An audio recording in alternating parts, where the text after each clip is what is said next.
All right, Larry Krueger here from the Pig and a Pickle Krug Show with a little San Francisco Giant video today. And of course, we're brought to you by Pig and a Pickle. Check them out, Emeryville, Corte Madera, 2 locations. They're open from 11 a.m. till 8 p.m. every single day. Get some brisket chili. Tell them that Krug sent you. And of course, we're also brought to you by Sharp Corner Sports Cards and Collectibles, 205 Cypress Avenue in Pacific Grove, California. Call my friend Anthony Catania at 831-521-5264.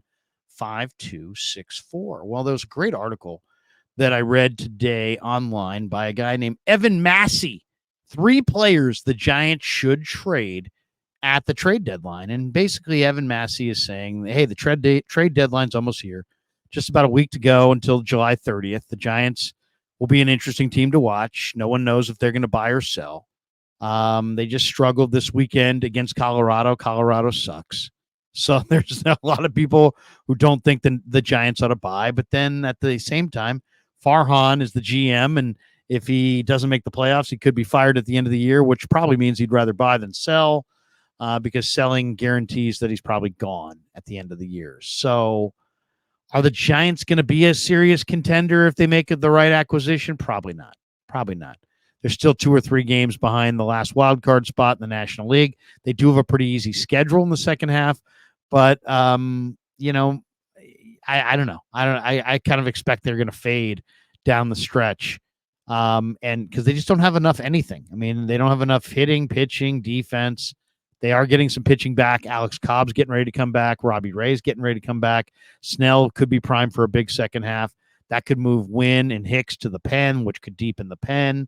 The defense is what it is. The offense probably could still use another bat. So I don't think the Giants are going to sell, be a hard seller, and I don't think they want to be a seller. But I think they probably should consider selling and buying. And I agree with Evan Massey here. He says that 3 players the Giants should move before the deadline. Number 1, Blake Snell. And he says, hey, the 2024 season hasn't gone as planned for Snell. No question, right? Yeah, he didn't have spring training. He's been injured. But now he's healthy. And his last 2 starts, he's been absolutely outstanding. Over his last 2 outings, he's got 12 scoreless innings. He gave up 2 hits, 3 walks with 11 Ks. So he's the reigning Cy Young Award winner. He had a nightmare first half. He's a notorious second half pitcher. And he just had 2 good starts. The right team should be all over Blake Snell.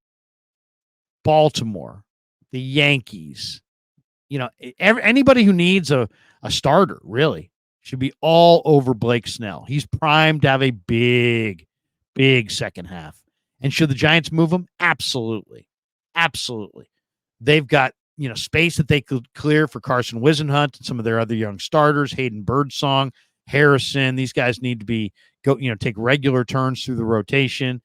They've got some good young starters coming up through the pipeline, and they ought to create as much space for them as possible. And if somebody's willing to give you a big-time player for Blake Snell, man, you do it.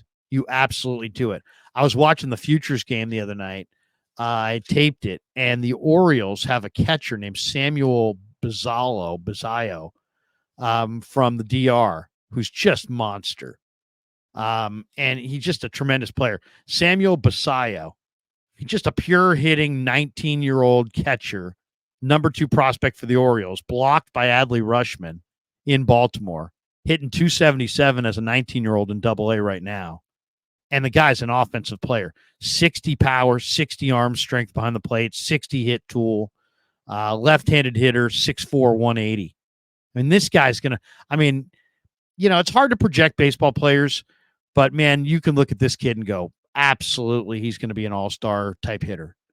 That's the kind of bat that you need to get back in return if you're the Giants, if you're really going to build. And you say, well, he plays the same position as Bailey. Who cares? Let one of them DH. And if he's really an awesome catcher, you can trade him for a ton anyway. There's a lack of catching around the game.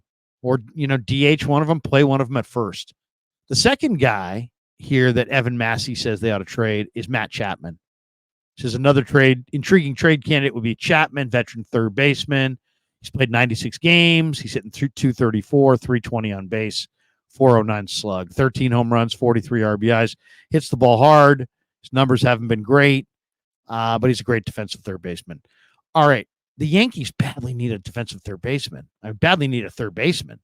And to me, I mean, if you could get, Dominguez or Jones or one of their big time bats out of New York, God, go do that. Give them Chapman. Turn third base over to Casey Schmidt the rest of the year. I mean, there's your win-win.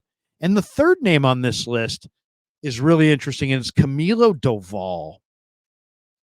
And when I first heard that, I'm like, no, don't trade Camilo Doval. He's only 27. But he's been a popular name in trade rumors leading up to the deadline. Teams around the league are looking for big-time relievers, and they need closers. A lot of these teams are on tight budgets. Here's Doval. He's, you got 3 years of control going forward, I believe. He's 27. He's having the best season of his career. He's not having the best season of his career, but he's been solid. He's appeared in 39 games, 3-1 record, 4.38 ERA, 162 WHIP, 2 strikeouts, 2.0 strikeout to walk ratio, 17 saves, 4 blown saves. And there's some question over whether or not long-term Doval's going to be the guy. And, if you're the Giants, you've got some other depth in the rotation now. You could probably turn the closer job over to Hicks if you wanted to at this point.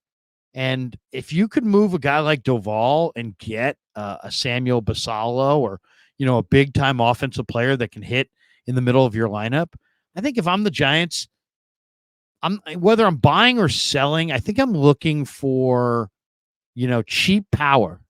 If I can acquire somebody who can be a hitter in the middle of my lineup, great at the major league level. If I can sell a couple of my pitchers that are coming back, veteran pitchers for, a big time, double A or triple A bat that could be in my lineup for years to come, starting in September, I'm doing that. So even though, I think if you said to most Giants fans, hey, three guys the Giants ought to trade, I think most people would say, guys that don't move the needle. Trade Yaz, get rid of Yaz, get rid of Slater, they already got rid of Slater. Get rid of Wilmer Flores, trade those guys. But nobody wants those guys, and they're not going to bring anything. But if you decided you were going to move Blake Snell, especially if he has another start or two before the deadline, you're talking about a guy who looks primed for a huge second half. That could be a very, very good get for whatever team is willing to pay for Snell. Chapman to the Yankees. They so badly need Chapman right now. And Camilo Doval, I mean, you move those 3 guys, you could wind up getting 6 or 8 players that could wind up being foundation pieces for the teams that you have, that potentially could win the World Series. And why not? You got a farm system that's starting to produce. You're not there yet. And would these trades eliminate the Giants from the playoff contention? Probably, but it's not a guarantee. And, it would more emphasize that they're going young, and it would give them 2 or 3, hopefully true foundation pieces for their 2025 team. And I think that's probably the route they ought to go. If they catch lightning in the bottle in the second half of the year, great. You get to that third wild card and you get that playoff experience for some of your young guys, awesome. But I think what they ought to do is look to trade for, contractual control. You want to trade for Randy Arozarena? I'm okay with that. He's got 2 years of control to whatever team acquires him. You want to trade him to the White Sox for Andrew Vaughn? I'm cool with that. Why? Because Vaughn's got 2 more years after 2024 of team control. Jazz Chisholm, Giants are dead last in stolen bases. Giants have stolen like 30 bases all year. The Reds have stolen like 140. If you can get Jazz Chisholm, who also has 2 years of club control for, some moderate priced prospect, man, that's what the Giants need to do. Trade for an outfielder bat or 2 that's cost controlled going forward, and then see if you can make one of these contenders really bite on a Snell or a Chapman or a Doval and give you something really great. I mean, if you're Farhan at this point, he needs a big trade deadline victory or 2. where he wins a deal, where everybody's like, whoa, that was an incredible deadline by Farhan. The team has not been impressive. They spent a lot of money. He got an extension, but a lot of people feel like if they don't go to the playoffs, he's out at the end of the year. He needs a big trade deadline. And even though Evan Massey is suggesting trading, Blake Snell, Matt Chapman, and Camilo Doval, and right out of the chute, you think, well, if the Giants trade those three guys, they probably can't make the playoffs. If they don't make the playoffs, Farhan's done. Yeah, he's done. But if he makes good trades for these guys, I think that could actually buy him another year. If he can get the youth movement, some excitement generated for the youth movement, because he turned Blake Snell into Samuel Bazzalo, or he turned Matt Chapman into Jason Dominguez, or, he turned Camilo Doval into a top tier, young outfielder. Whatever. I mean, if he can make it 2 or 3 moves that are very, very impressive, I think that helps him. I think that helps him as far as sticking around beyond this year with the Giants. All right, tell me what you think in the comments below. What should Farhan do at the deadline? Do you agree with Massey? 3 players the Giants should trade. I agree with him. I think the Giants would benefit from moving those guys. Not for nothing. I'm not giving them away. They all have good value. But I think I would explore trades for all 3 of those guys. All right, thanks to Pig and a Pickle for being the title sponsor of the Krug Show. Thanks to Underdog Fantasy for sponsoring this video. Thanks to all of you guys for supporting the Krug Show on YouTube.